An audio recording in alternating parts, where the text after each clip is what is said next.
First one is called proteolytic cleavage to activate. That means an enzyme is produced as a zymogen, called zymogen. It's produced in an inactive form. The way you activate it is you truncate or clip off a short segment from the amino terminus of that zymogen to convert it into the active enzyme.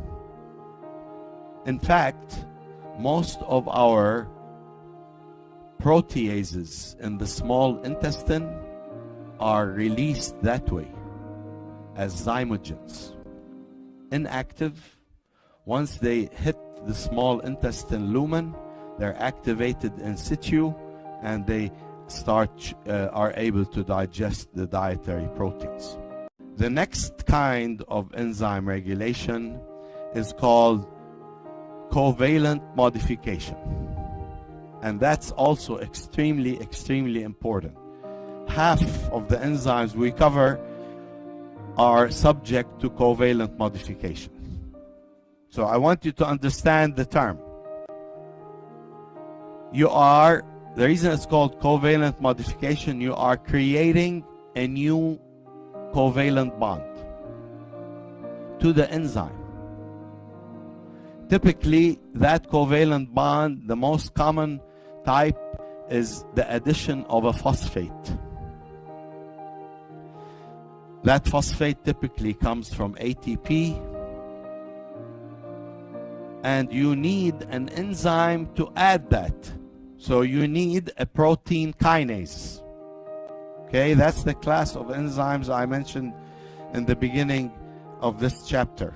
Okay, so I want you to think about you're taking an enzyme, you're going to modify the R groups of the amino acids in that enzyme.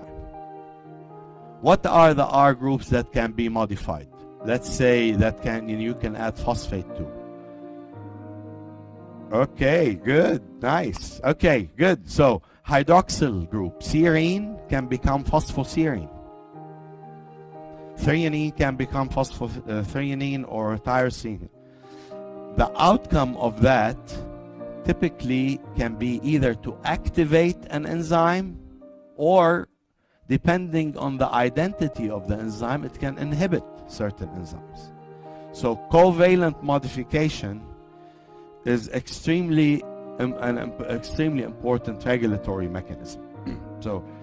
And the most common one is phosphorylation. There are other forms of covalent modification. That means you add a different group, but phosphorylation is the most one of the most important ones. Now, the reverse is true. If an enzyme is in the phosphostate, phosphoserine, and you remove that phosphate, you are breaking a covalent bond. So that's still called covalent modification. Okay? So either way, it's called covalent, whether you're adding a phosphate or removing a phosphate. If you like this video, please subscribe. Thank you. Allosteric regulation is where a small molecule, typically again organic molecule, that is distinct, different from the substrate for that enzyme, binds to the enzyme at a site distinct from the binding site, the substrate binding site. It's called other site. And that's the term, what the term allosteric stands for.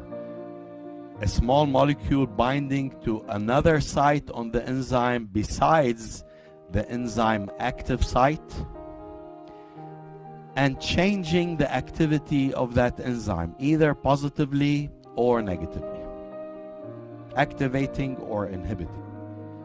Now, the last two are kind of related. The last two, I'll start with the first one, and that's called again, pay attention to the term, induction or upregulation.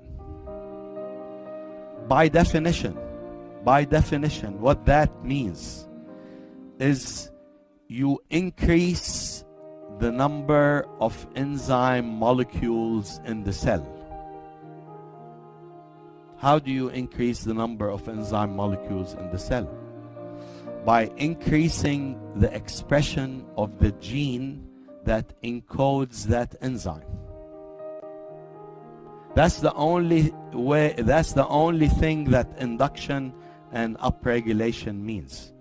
So, for example, let's say the liver under specific conditions has 2 molecules of an enzyme called glucokinase.